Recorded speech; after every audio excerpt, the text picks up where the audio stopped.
Unumana Lent bidogo. Lent niile Mbaka na-enwe nnukwu attack. Lent niile since nchiri fada. Mana ndị nke mbụ social media adịbero. Kita bụ social media war. Ma onye mosquito tara, ọ sị na ọ ga-abụ Mbaka.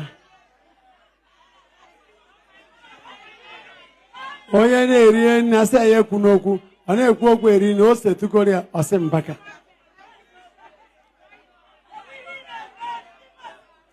O wee dị egwu.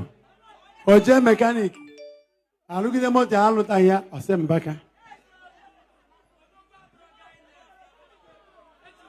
O ji ime makeup. Ọ bụ na pọtịa na ya n'iru ezuru ọfụma. Ọ sị Mbaka. Hit mezie pọsị nke aghara anya. O bido kpekewe Mbaka. Ọmụmụ m cheji afa nke a.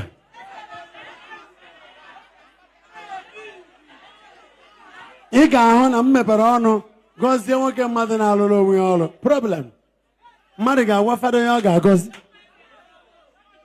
na generation nke a.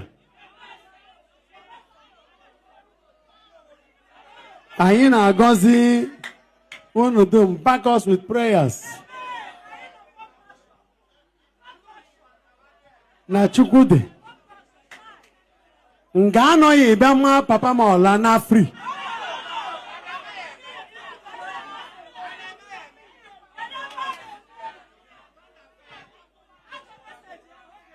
Onye trial ya n'ebe papa m nọ ọhụrụ ka ahụ dị ya.